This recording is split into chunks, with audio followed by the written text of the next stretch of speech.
नमस्कार, मैं हूं संयुक्ता। बंसल न्यूज की खास पेशकश में आप सभी का स्वागत है। आज हम आपको मिलवाने जा रहे हैं कुछ ऐसे कलाकारों से जिनका हुनर बेहद अलग है। मिजाज में रंगों की नजाकत है लेकिन इरादे फौलादी है। जिनके बुलंद हौसलों ने बेजान पत्थरों में रंग भर दिए हैं और किसी ने बिना कूची के ही रंग दिया है कोरा कागज। देखिए इन हुनरबाजों के कला के कुछ खूबसूरत नमूने कलाकार में।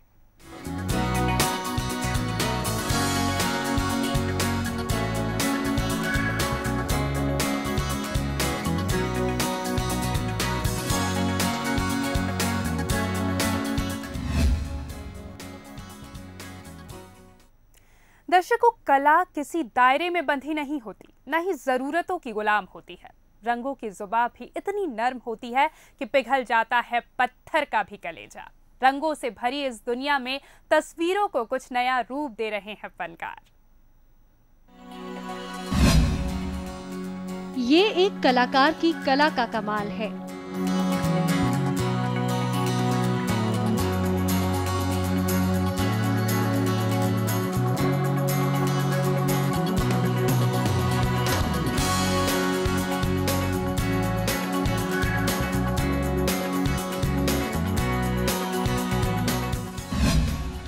जो बेजान पत्थरों में रंगों की सांस भर देता है।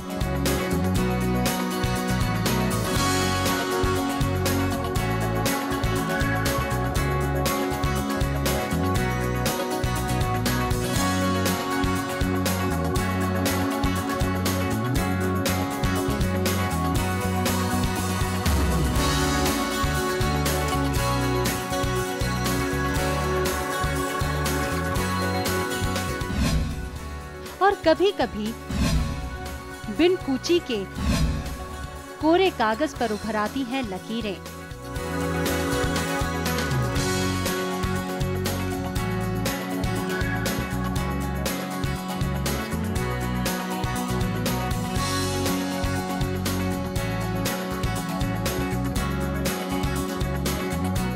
कला के कई रंग हैं।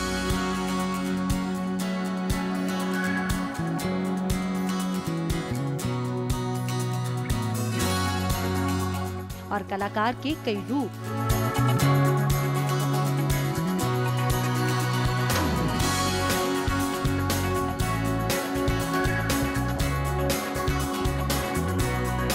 जो एक ही फन को अलग-अलग अंदाज में पेश करने में माहिर हैं।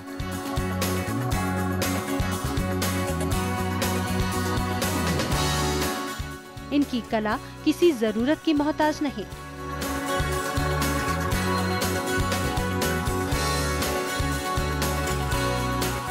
कैनवास नहीं मिला तो पत्थर पर ही उकेर दिए कुदरत के रंग।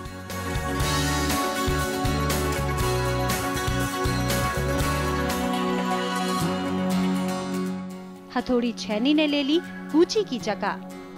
हुनर ने जोर पकड़ा तो पत्थर ने भी हार मान ली। चट्टान का कलेजा भी नर्म पड़ गया और उभर आई प्रभु की मूरत।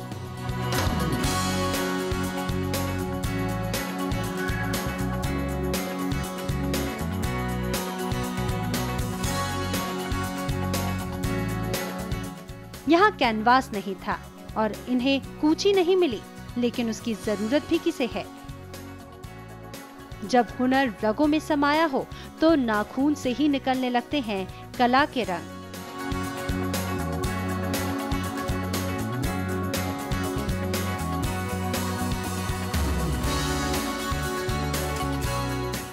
ये फनकार भी इसी की मिसाल है, जो बिना पेंसिल, ब्रश या रंग के कोरे कागज में बना देता है तस्वीर। खाली हाथ कोरे कागज पर कुछ इस अंदाज में लहराते हैं कि देखते ही देखते खिलखिलाने लगती हैं लकीरें और उभरने लगते हैं चित्र। ये कला का एक और अंदाज है। Bansal news desk. ये अनोखे कलाकार हैं और हम कला के कद्रदान, इसीलिए इन्हें खोज कर लाए हैं ताकि आप भी रूबरू हो सके इनकी अनोखी कला से। सबसे पहले चलते हैं वहां जहां पत्थर भी बोलने लगे हैं। खामोश फिजाओं में गूंजती छैनी की टंकार।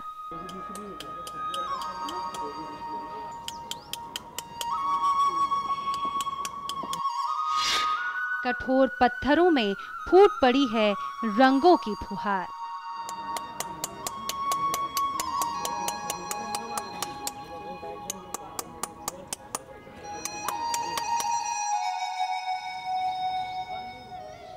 इन चट्टानों के पीछे छुपकर बाबूलाल चुपचाप अपना काम कर रहे हैं।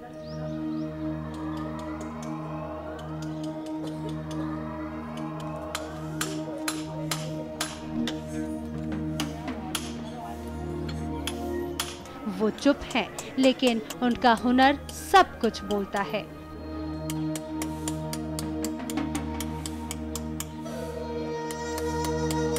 उनकी मेहनत और उम्दा कारीगरी इन पत्थरों पर साफ नजर आती है।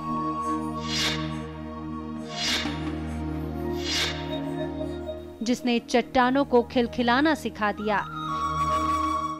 छैनी के वार से हथौड़ी चिल्ला रही थी और चोट कर रही थी पत्थरों पर, लेकिन चट्टानों पर दर्द का कोई एहसास नहीं था, क्योंकि वहां फनकार का फन रंग दिखा रहा था। इस अनोखे फनकार की ख्वाहिश थी कि 7 समंदर पार तक उसकी कला की चर्चा हो। मेरे दिल दिमाग में कुछ ऐसा था शुरू से ही जो है कि मेरे पास देने को तो भारत के लिए कुछ नहीं है, देश प्रदेश को, लेकिन कुछ ऐसी चीज़ कर जाऊँ आने वाली पीढ़ी के लिए कि याद करें और अपना भी हाथों के निशान रहें। और कुछ ऐसी भी चीज़ है कि अब वो कह नहीं सकते, लेकिन वो पत्थरों से एक तरह से मेरे को मोहब्बत ही टाइप है कि मतलब बाकी दुनिया तो ठीक है, लेकिन एक पत्थर में भी वो होता है।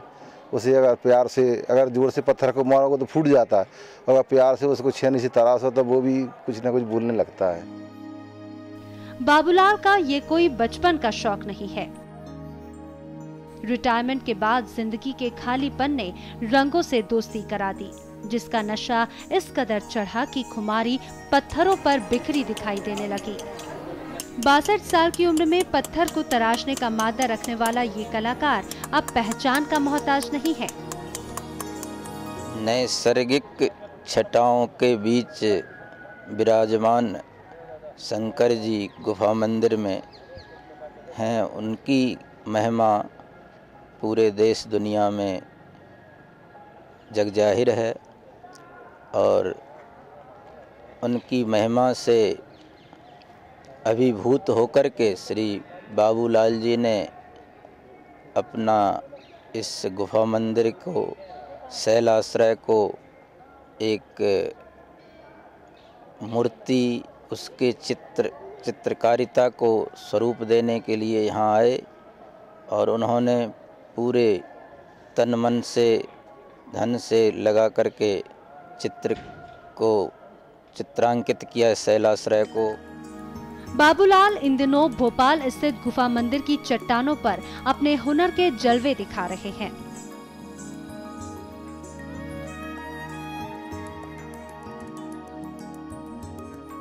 बेतरतीब पत्थरों को आकार देने और धूसर चट्टानों को रंगने में मशगूल है।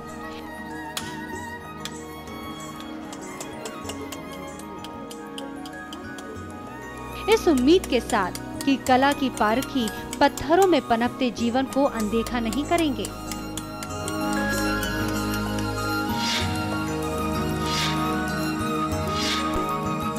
कैमरामैन विजय सेजकर के साथ शरद बाघेला, बंसल न्यूज, भोपाल। बाबूलाल पारोचे, वो शख्स, वो कलाकार जिसके कला के नमूने अभी आप देख रहे थे। उनके बारे में एक खास बात यहाँ पर मैं आपको और बता देती हूँ। उन्हें छोटे छोटे पत्थर अच्छे नहीं लगते, वो बड़ी बड़ी चट्टानों पर अपनी कला को उतारते हैं। बड़े बड़े पहाड़ उन्हें अपनी ओर आकर्षित करते हैं। खैर, उनके बारे में मैं यहाँ पर ज़्यादा नहीं बताना चाहूँगी, क्योंकि इस वक्त खुद बाबूलाल जी हमारे साथ मौजूद हैं। उनसे जानना चाहेंगे उनके इस कलात्मक सफ़र के बारे में। बाबूलाल पारोचे जी, बहुत बहुत स्वागत है आपका। धन्यवाद जी मैडम। सबसे पहले आपसे यही जानना चाहेंगे, कब पहली बार आपकी शुरुआत हुई और अब तक कितने साल हो चुके हैं प्रोफेशनली इस कला को आगे बढ़ाते हुए, काम करते हुए?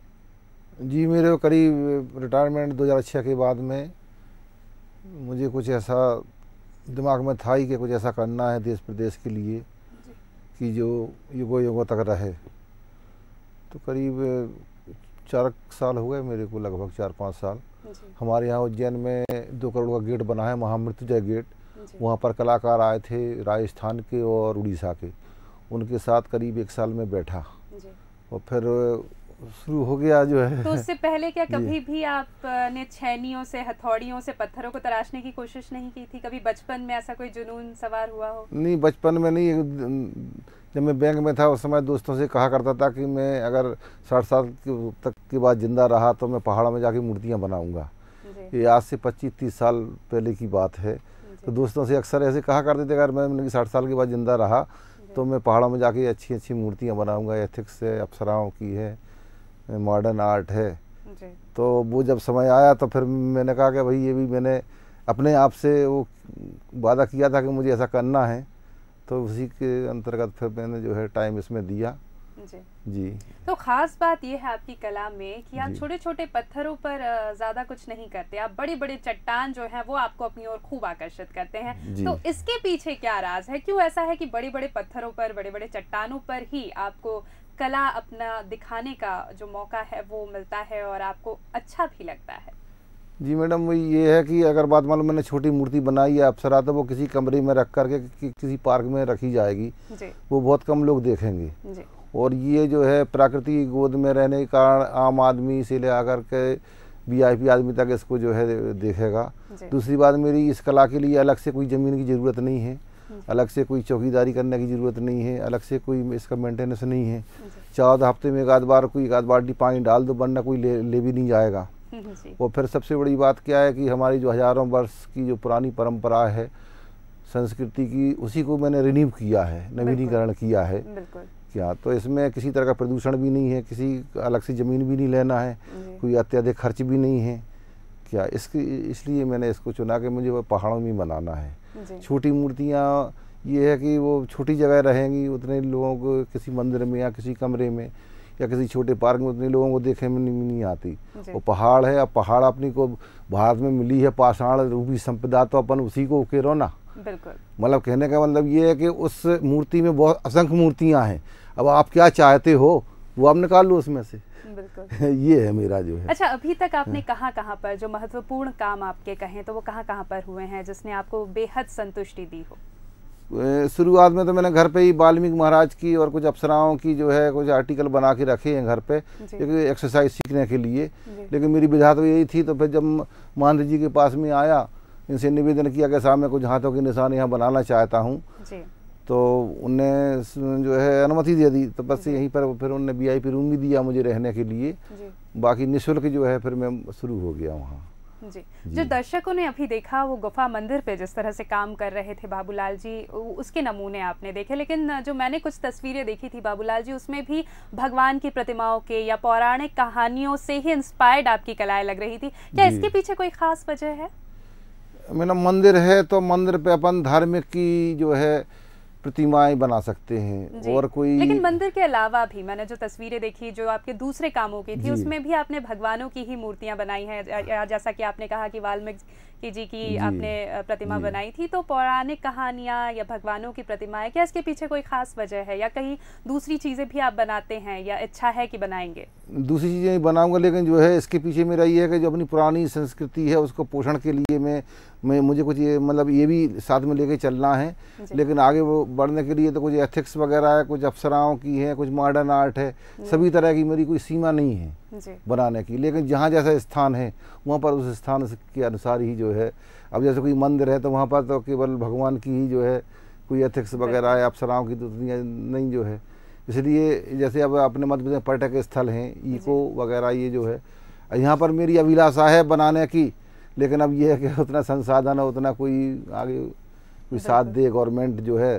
तो मैं तो मैडम जी ऐसी मतलब दिल दिमाग में है कि फॉरेन के लोग टूट पड़े यहाँ, मतलब ये ऐसा कॉन्फिडेंस है मुझे। आपको इच्छा तो है लेकिन ऐसा हो नहीं पा रहा है। अगर होता है तो प्रदेश के लिए भी गर्व की बात है, अगर टूरिज्म भी उससे इंक्रीज होता है वो भी हमारे लिए अच्छी बात है, क्योंकि रेवेन्यू इंक्रीज होगा। आपने इसके लिए कभी सरकार से कोई दरखास्त की है? मैंने 2-3 साल पहले CM साहब को दिया था। इसके बाद में वहाँ से कुछ काम गाड़ी आगे बढ़ी, फिर कुछ उत्तर वहाँ से मिलना नहीं हो पाया, जो है संभवतः मिले कभी।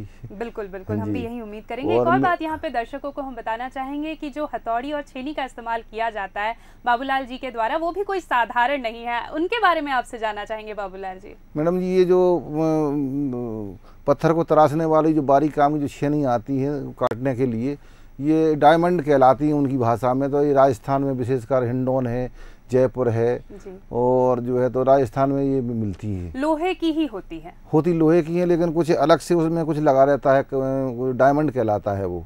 डायमंड का पानी दिया हो या कुछ भी हो तो उससे पत्थर कटता है। लोहे अगर कितनी पक्का लोहा हो उससे पत्थर नहीं कटता है। खासकर चूंकि आप पहाड़ों के या चट्टानों को तराशते हैं, वो ज्यादा मुश्किल होता है क्योंकि हार्ड स्टोन होता है। तो कितनी दिक्कतें आती है? कभी आपका मन नहीं करता कि मैं भी सॉफ्ट स्टोन पे कुछ करूं, बिकेंगी भी चीजें ज्यादा, तो ये एक कमर्शियल जो चीज होती है वो ज्यादा आपको अट्रैक्ट नहीं करता? मैडम जी, पैसा तो किसको बुरा लगता है, और इतनी आर्थिक स्थिति मेरी ठीक भी नहीं है, लेकिन मेरा कुछ बहुत ऐसा है कि ये पैसा मैं इसी में से चाहता हूँ, अगर इसमें से कुछ मिल जाए तो, वरना जैसे छोटी व्यवसायिक भी नहीं है मेरा, केवल व्यवसायिक हो क्या। जी जी जी बिल्कुल। और यहाँ पे हमने देखा कि पत्थर किस तरह से बन गए हैं, बिना कैनवस और पेंसिल की जगह किस तरह से हथौड़ी और छेनी ने ले ली है। अक्सर खाली हाथ भी तस्वीर बनाने के लिए काफ़ी होते हैं, यकीन नहीं होता होगा आपको। तो मिलते हैं एक ऐसे ही कलाकार से जिनके चित्रों को किसी तरह की कूची की ज़रूरत नहीं होती। और से देखिए, इन चित्रों की खूबसूरती पर कोई ऐतराज नहीं कर सकता, लेकिन ताज्जुब जरूर होगा जब आप ये जान लेंगे कि ये तस्वीरें न पेंसिल से बनी हैं, न स्केच पेन, न ब्रश से। इन्हें अपने नाखूनों से उकेरा है कलाकार कमल भट्ट ने। कागज पर चलती उनकी उंगलियां किसी कूची से कम नहीं, जो महज 50 सेकंड में कोई भी तस्वीर बना देती है।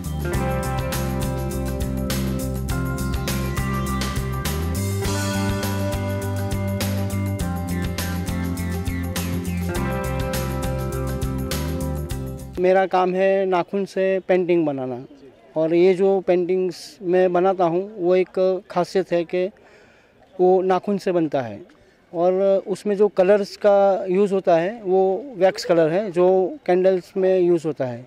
वो देख के बहुत खुश हो जाते हैं कि भाई आज के ज़माने में अगर ब्रश से कोई पेंटिंग करता है तो भी इतना स्पीड नहीं होता है। और मैं यहाँ 50 सेकंड्स में, ओनली 50 सेकंड्स में डेमोस्ट्रेशन करके कस्टमर को दिखाता हूँ, और साथ में कलर भी करके दिखाता हूँ।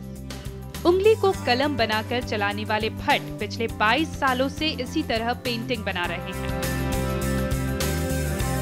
इन 2 दशकों में उन्हें कला के पारखी भी बहुत मिले, कदरदान भी। राजस्थान सरकार उनकी इस कला के लिए उन्हें गोल्ड मेडल से भी नवाज चुकी है। वो जहां भी जाते हैं अपनी इस अनोखी कला से लोगों को अचंभित करते हैं। मेरे को ऐसे तो मैं हूँ गुजरात का, लेकिन राजस्थान गवर्नमेंट की तरफ से मेरे को गोल्ड मेडल मिला हुआ है। और ये जो कला है ये मैंने मेरे पापा से सीखा हुआ है, और वो मेरे पापा जो है उनको 40 इयर्स के ऊपर हो गया, और मैं बचपन से मैं पापा के साथ घूम के मैंने भी सीखा है, तो मेरे को भी 20 से 22 साल हो गया है ये कला में। नाखून से बनाए चित्रों को कमल वैक्स कलर्स से सजाते हैं। पिता से मिली इस विरासत को संजोने के लिए कमल कई लोगों को यह अनोखा आर्ट सिखा भी चुके हैं। उनकी यही ख्वाहिश है कि उनके इस हुनर को पूरे देश में पहचान मिल सके।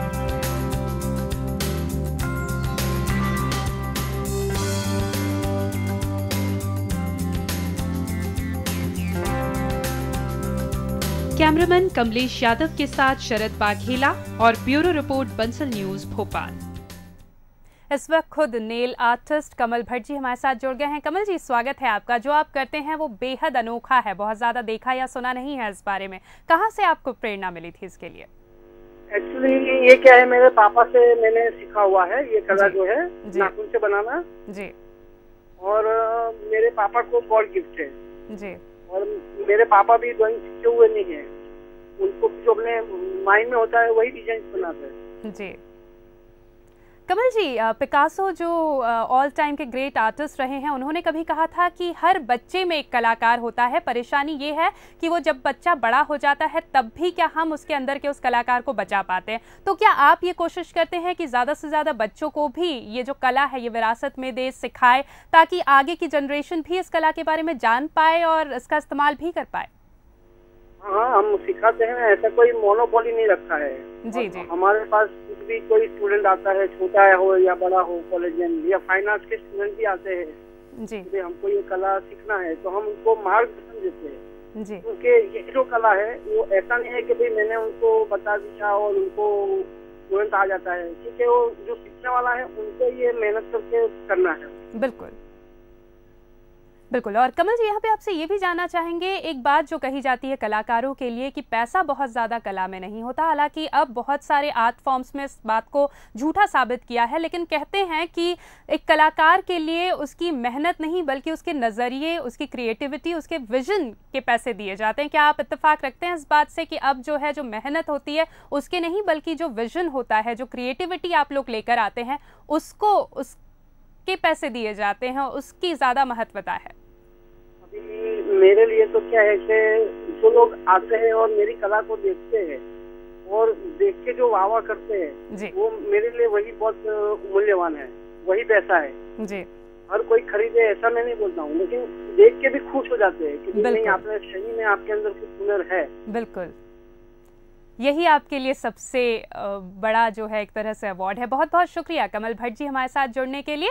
तो कमल भट्ट जी जो नेल आर्टिस्ट हैं, बेहद अनोखा उनका आर्ट फॉर्म है और उन्हें बेहद खुशी मिलती है जब लोग उनके इस कला को देखते हैं, निहारते हैं, पसंद करते हैं। एक बार फिर रुक करेंगे बाबूलाल पारोचे जी का, लगातार हमारे साथ बने हुए हैं। बाबूलाल जी, आप काम जो है, कर्म क्षेत्र जो है इस वक्त आपका भोपाल है, लेकिन आपका परिवार यहाँ पर भोपाल में आपके साथ नहीं रहता, दूर रहता है। और हमने जब बात की आपके परिवार वालों से तो उनको ये दुख भी था कि हमारे साथ क्यों नहीं रहते हैं, इतना बड़ा हमारा परिवार है। तो ये दुख कभी होता है, कभी काम के आड़े आता है?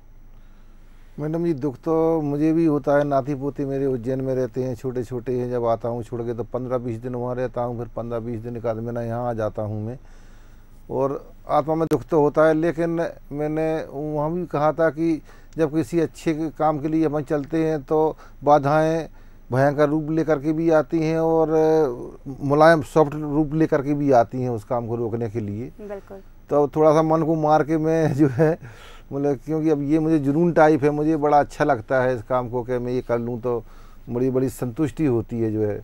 बिल्कुल, ये कलाकारों के साथ कई बार होता है और जुनून इतना ज़्यादा होता है अपनी कला को लेकर कि कई बार परिवार का साथ छूट जाए या दूर हो तो भी वे अपने कला के प्रति ही निष्ठावान रहते हैं। बहुत बहुत शुक्रिया, बहुत अच्छा लगा बाबूलाल पारोचे जी आपसे बातचीत करके। धन्यवाद, thank you madam, thank you. तो किसी ने, मुझे याद आ रहा है, कभी एक डिफ्रेंशिएट करने की कोशिश की थी या समानता निकालने की कोशिश की थी कि एक बुद्धिजीवी एक कलाकार से किस तरह अलग होता है। तो उसने कहा कि बुद्धिजीवी जो है वो एक आसान सी बात को भी बड़े वजन के साथ, दमदार तरीके से, कठिन तरीके से सामने रखता है, लेकिन एक जो कलाकार होता है वो कितनी भी कठिन परिस्थितियां हो उसे बेहद सरल रूप में सबके सामने ले आता है। ये होता है एक कलाकार। एक कला को देख के, किसी भी फॉर्म ऑफ आर्ट क्यों ना हो, वो बेहद सुकून मिलता है देख के उसको, और कई बार जो परिस्थितियां चलती हैं हमारे आसपास वो भी उससे परिलक्षित होता है। हमारे इस खास पेशकश में आज के लिए बस इतना ही। उम्मीद यही है कि आपको हमारी ये खास पेशकश जरूर पसंद आई होगी। दीजिए इजाजत, नमस्कार।